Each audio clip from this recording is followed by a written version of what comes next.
This segment is going to be taking a very close look at what's called Hammurabi's Law Code. Hammurabi's Law Code is a code of 282 laws that are listing some of the key elements and understanding how the society was organized. It's worth a very focused and close look because it first of all is one of the largest law codes, the most extant, or the one that has the most bulk to it. We do have bits and pieces of other law codes from the ancient world of this time frame. But Hammurabi, who was the king of Mesopotamia, who was in that city called Babylon, and you'll see this listed in your text and in some of your reading, that is the key element here. We're talking about Mesopotamia, we're talking about the city of Babylon, and now we're talking about one of its most famous rulers, King Hammurabi. And he was active and working on this law code and under it around the year 1750 BCE. There's some key elements we want to draw out here for a second, but first of all, we want to notice that it was in many ways a key element of an organizational society structure sort of a thing, right? Here is the law, and we're going to use the law code to understand how his society functioned. It's a key way for us to get at ideas. You'll see on one side of the screen here, you'll see this creation of a writing system called cuneiform. It's a vital and interesting component, and we'll be talking about it in a moment. And then on the other side here, this is the actual stone tablet of Hammurabi's Law Code that historians have been referencing for years. The highlight here is simply this. At the very top of this document is a sign, a sort of a picture, which makes it look like Hammurabi, as the king, is accepting the law code from a god named Shamash. All right? Now, within the time frame that we're talking about, there are multiple gods and goddesses in and around the societies of Mesopotamia. It's called polytheism, and we'll talk some more about polytheism or multiple god religions as we move forward. But in this case, Hammurabi is accepting the law code from a god named Shamash, who appears to be the god of sort of rules and regulations and authority and the law. So the first thing to notice here is before the law code is going to be given to people or imposed on them, notice that the very symbols are very passionately placed here. The god is giving the law code to Hammurabi, okay? Not to the people, but to Hammurabi. Now Hammurabi, from other evidence we have, we already know that he's a very, very suave political operator. He's been very, very successful at uniting his people against others. He militarily was very successful in expanding his empire. But in this scenario, I want you to also notice, that, and this will be something that will be highlighted in your text, the god, in this case Shamash, is giving the law code to Hammurabi. Now let's fast forward a little bit into the future. Is that the concept of divine right, in the sense that a leader is leading his state or her state, not on the basis of winning the war or winning the election, but because the god or goddess says so? That's an idea we'll get back to. Another thing to notice here, what if Hammurabi is going to now interpret this as his ability to, quite literally, lord it over others, control others on the basis of, well, you know, the god Shamash said I got to do this, all right? Another way to interpret this, what if there is this sense that the Shamash god has directly chosen Hammurabi? No other human, no other royal family has specifically chosen him as sort of the messenger or the prophet of the ideas of the law code. These are all ideas we'll get back to as we move forward in other cases of looking at some of the key civilizations in this area of history. Let's go back to the law code for a second. Of the 282 clauses in the law code, there's multiple ones we're dealing with multiple issues. But there's some things that emerge very, very quickly. And let's start first with your modern perception of law.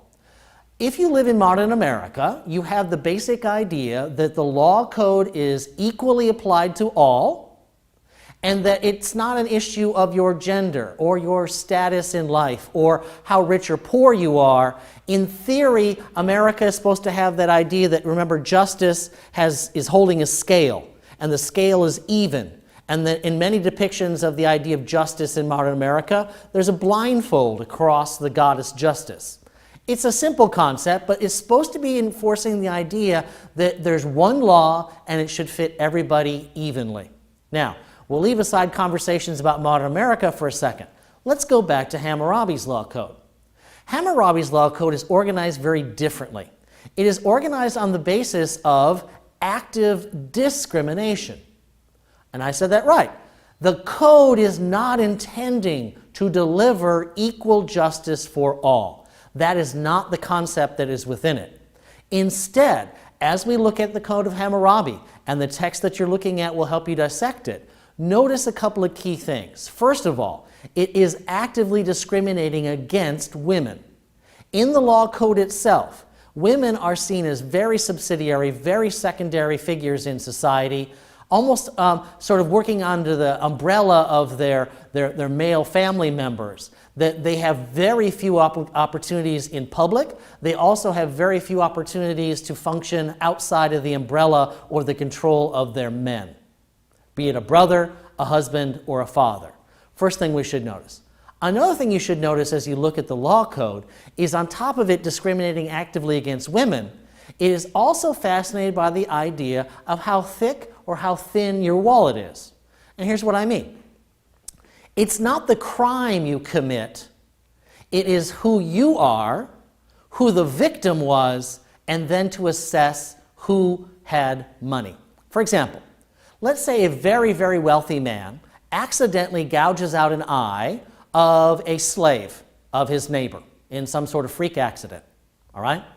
Now, what the rich man will do is he will pay essentially for the property damage that he did to his neighbor's slave. Okay? We'll talk some more about slavery in the ancient world, but it exists in almost every society and we'll deal with it. But my illustration here is the idea that a very wealthy man has essentially done, from the perspective of his neighbor, property damage. You damaged my slave. You're going to have to pay for that property damage. Now that's a concept we would understand in modern America. Now, what is interesting here is let's reverse the scenario for a second. Let's say the neighbor's slave accidentally gouges out the eye of the wealthy neighbor. Well, what's going to happen now is the slave is going to lose his or her eye, all right?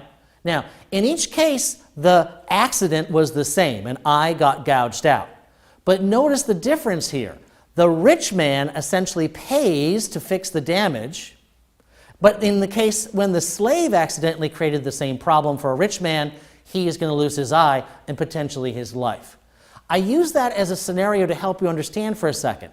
When I said earlier that Hammurabi's law code actively discriminates against women, it also is actively using your status. It appears as if in Mesopotamian society there's essentially 4 levels of status, legal status. There's the elite people in the priesthood who seem to be controlling almost all of society.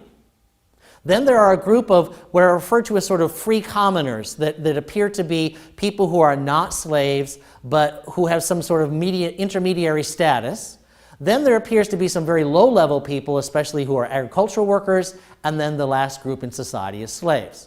Now, as I said earlier, we think in modern America of the idea that everybody is equal in terms of justice applies for all, and it should equally. Now, we don't have any illusions that always works out.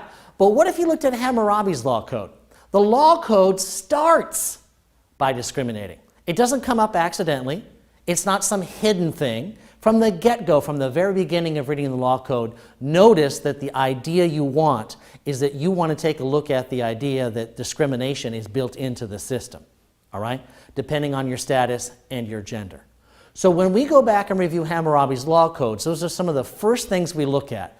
We look at it as a very large and expansive document. There's lots of clauses about property damage, about business transactions, about the idea of the control of women one way or the other. But the key elements that I take away, and many other people who work in Western civilization take away, is here's a law code that is working from the opposite of what we think of. We think of a law code as applying equally to all. We think it is going to be applied equally and adjudicated through the judges and the legal system. Hammurabi's law code does not work like that. It starts from the standpoint of discriminating against people and then assigning the scenario, the punishment. And you get away with things on the basis of your wealth, and you can buy your way out of essential issues, all right? So one way to kind of put this all together for you, think in terms of your understanding of modern law. How did we get to the point where the law is trying to accept everybody as equal and not see their clan or their gender or their politics or their religion. And in Hammurabi's law code, there's no attempt to do that. They're using those ideas against people. And that is one of the key elements of thinking about Hammurabi's law code and the 282 different clauses that you'll see within it. Also notice, when I gave my example earlier, I made reference to a specific idea of an eye for an eye as a form of law. That the concept of justice there is that should you gouge out an eye, somebody gouges your eye out, and that is equated with justice. Now, on one level, that sounds like a form of justice, but on another level, it also means that we end up with two people who are not going to have an eye. Is that actually going to be deployed? Will that actually be used? Will the law code, as it states what it states, be actually deployed like that? Will every case be the same? That is something that we're not sure of. What we do think is that these ideas were held out as models, as examples. As to whether they actually gouged out the eye of somebody in this case, we're not sure. The other thing to think about here is that same phrase, eye for an eye, is going to pop up within the Pentateuch, within the early books of the Hebrew peoples who will eventually become the community of Jews who are going to be living in Judah, right? There's the concept of an eye for an eye within their book called Leviticus. It's an intriguing, very fascinating correlation that we will follow up when we talk some more. And the last thing to close with on Hammurabi's law code is notice within your text there's a variety of ideas and concepts there, but you should take a close focus on the idea of a law code that does not include everybody. It takes a look at discriminating against everybody. Make sure that you go back in and you do your practice exam, and you also take a look at the notes that you have from your reading materials.